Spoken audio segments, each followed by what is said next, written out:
All right. Today on the podcast, I'm joined by Todd Lemke. Todd is the publisher and owner of Omaha Magazine LTD, providing award-winning lifestyle content in Omaha, Nebraska. Todd, thank you for joining me. Nice to meet you. My pleasure. Thank you, Paul. Yeah. So I was just giving you some of my background, as most true journalists tend to do when they come on here. They start asking me about myself too. But I'd love to hear about you and your background and your story in local media for myself and the audience. Could you give me a breakdown? I'll give you quick one. Went to school at Lincoln, University of Nebraska at Lincoln, had a journalism degree. But when I got out of school, I sold real estate. And believe it or not, these are times when real estate was 16, 17% to buy a home. That was the mortgage amount. And I did very well because I sold to other young people. We just didn't know any better.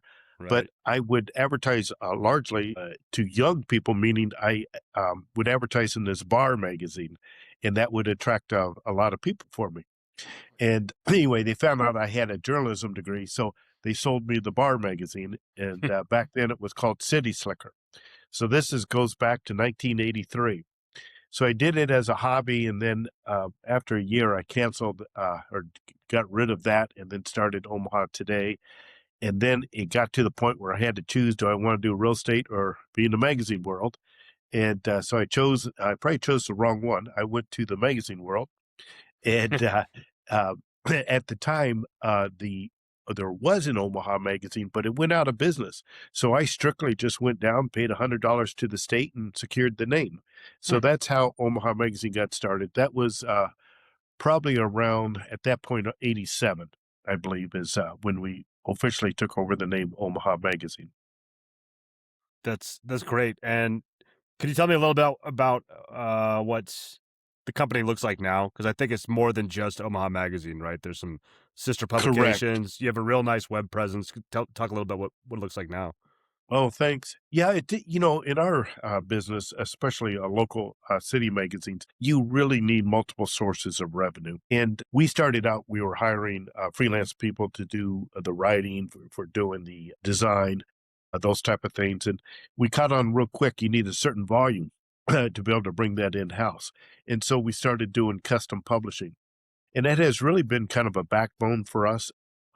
I would say we probably do 20 different custom publishing jobs today. And what I mean by custom publishing, these are magazines for other people. And so Mm. sometimes we'll take the risk. Sometimes the client takes the risk of the financial side of things. But what that did, that gave me time to grow my city magazine. And now we're subscription based, and we have. It's really nice when the economy changes and stuff to have another source of revenue. I was at a seminar the other day, Paul, and he had a great way of explaining it. He says, you know, you have your storefront, but you got to have a meth lab in the back room. And I thought about that. And the most successful city magazines obviously are making a margin, making the income from several different methods. Ours, obviously, we do digital, and you do video and do other things. But I think the key for us early on was to do custom publishing. That's great. And I'm curious. So you started. It goes back to the '80s, I think, when you first kind of got the magazine. Very different Yes. landscape. I'm sure it was probably just a magazine then. Like I said, everything's digital, everything's all that now. You survived through the last 20 years with the crazy internet wave and everything. Could you talk a little bit about how the business has changed over those years in terms of, like you said, you need more terms source of revenue, and just talk about that a little bit? Oh, sure. There is no doubt that in today's world, there's a lot of pressure on what we call print display ads. Hmm. So, again, looking for multiple sources. But what the print did for us on a financial side is give us credibility. So, because we have the trust of the public of being able to produce a quality magazine, they trust us to do their publications. But to answer your question more specifically, when I got in the business, we used typesetting machines, and so think of a typesetting machine as like a long conference room table. That was about the size of it, and you had galley type, and you had to paste it on the boards, and then you had to make film. Uh, all that was very time and labor intensive. But what it did do, there was a threshold. That machine was about $150,000.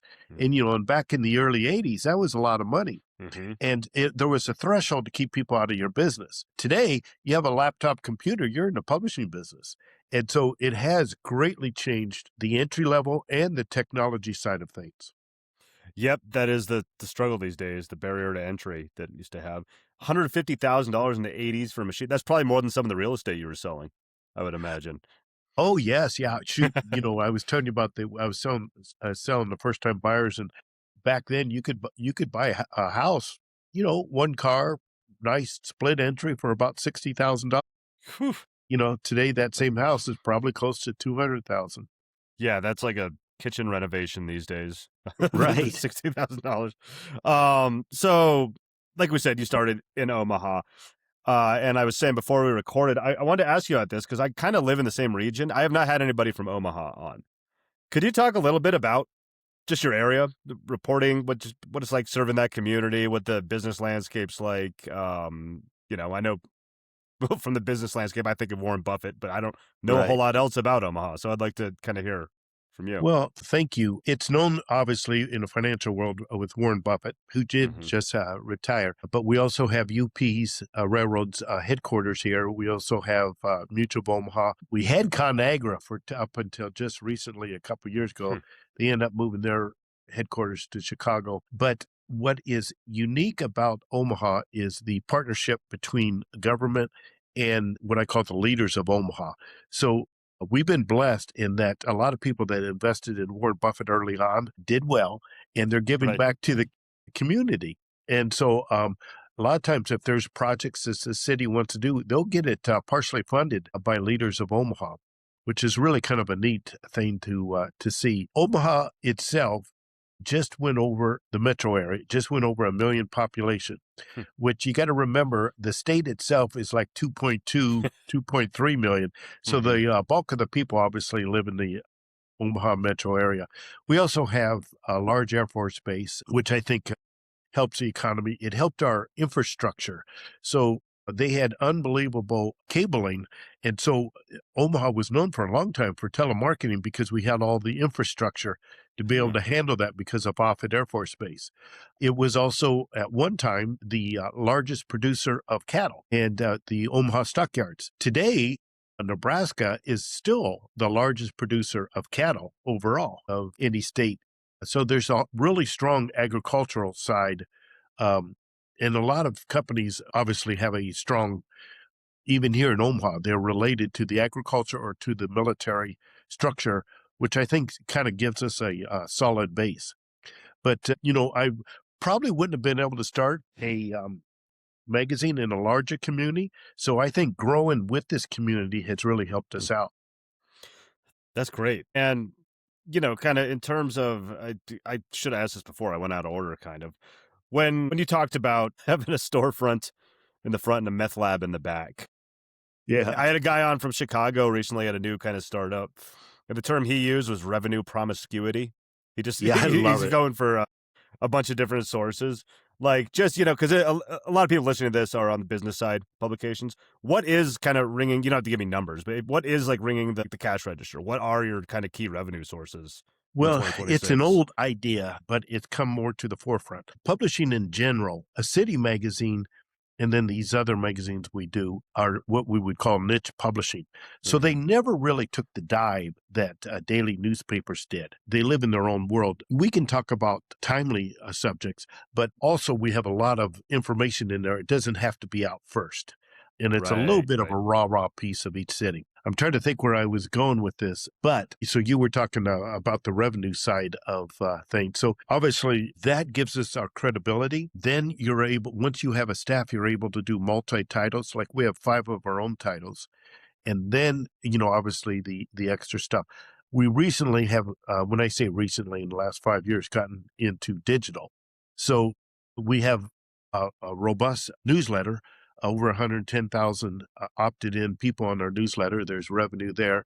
We sell programmatic, kind of a vague term for selling ads that pop up on people. And I mentioned to you, we do video and what's photography. Some of the jobs we're doing, that's all they want to hire from us is a video or photography side of things. But anyway, I think I answered your question, but I may have gotten off topic, Paul. I'm No, sorry. no, that's really interesting because I haven't had any. I don't think I've had a city magazine on. I've done alt weeklies. Most of the people Oh, are like local news. You know, sure. like the photography is something I didn't even think about. I haven't really heard that, but that makes sense if you have them on staff doing like these beautiful like glossy magazines and everything. That's one I haven't heard before as a revenue source, but that makes sense. Yeah, Um, like one thing that we sell is what's called a content box. So you hire our photographer slash videographer for a half day or a full day.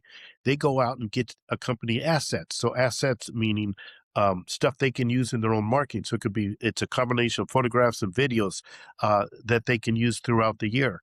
And anyway, that's just an example of a nice sale that we're able to add on to um, either existing advertisers or people that's all they want. yeah, no, that's a great idea, and it's almost like you have free marketing too because people are looking at they go and they're picking up your magazine. They're like, oh yeah, I could. That's a no brainer to go with them. So, like I've touched on a few times, you kind of started back in the '80s as just a magazine with a typesetter and all that. You made the leap into digital and everything, and you talking about timely things. I have to ask everybody this question: like, what are your thoughts on AI? It's on everybody's tongue. Like overall thought, it's a big question because it can mean a lot of things, but also just if you guys are using it, what your thoughts are, how you're using it, etc. How you're We looking just at it. had what we call a traction meeting, and this subject came up. And so right now we're writing our AI rules because trying to dissimulate, because still use freelance, quite a bit of freelance writing, how it's Hmm. turned in, and then our own editor. So I'm going to come at it from a couple standpoints. One is to stay competitive, we are going to have to incorporate it.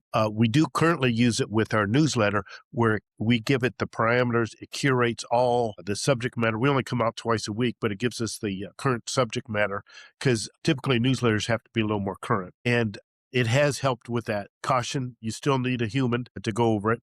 Our next phase is going to be to train specific duties in each department. So let's say it's the design department. We will teach them how to create their own AI agents so that they do the mundane task quicker. I try and coach them. Think of it as having an intern that you have to coach to do your mundane things. Our industry is very leery of it. You can imagine Hmm. they think of it as replacing what they do. Personally, I think like an editor, they're going to be needed more than ever to the AI and make sure it's on track of what it was supposed to do, keep it narrow in the subject matter and also correct. Because there is some hallucination still, but I also am smart enough to know that if I don't embrace it, my competitors will, and their labor costs are going to be less than mine. Yep, the term I've been throwing around that I stole from somewhere on this podcast and elsewhere is AI sandwich. Is how most people are using it now. Whereas the human is the bread. You give it the Right. inputs, you let it do a lot of the busy work in the middle, and then you check it on the bottom. And I think that's how a lot of people are kind of going about it and actually using it. So I don't think it's Yeah. directly going to take everybody's job or anything like that. Not at this point, anyway. And No. I was getting a little depressed, Paul, about this whole thing. It's kind of like Terminator. Stop this AI. And so I read this book called Abundance. And, in the world, there's about 1 billion people that are like really below the poverty level. Hmm. And what technology is doing, it's bringing that last billion up in with everyone else. So what that's going to create is commerce, right? You already see it with the cell phone. There could be somebody in Yeah. a village in Africa that is selling product off his cell phone. And Yeah. so that if you use that as an example, that's what technology should do. It should create a better standard of living with less hours, labor hours for all of us. So the humans, I believe, are going to be the beneficiary of all this AI. I agree. I'm of the same thinking. I don't know what you call it, an optimist. The abundance mindset. I totally agree. When you look at the big picture, I couldn't agree more. So I kind of ask everybody this one. Flash forward 5 years. I usually ask about the local news industry, but you're not really a local news publisher. Where do you see yourself and Omaha Magazine 5 years from now? Well, the city magazine itself, we take a lot of pride in it. And I mentioned it gives us our credibility. we're going to have to find additional income, even in print, outside of the city magazine. So we have a couple products that are very profitable for us. And the new term is native advertising, Hmm. or you could call it, what did we used to call it? Advertorial.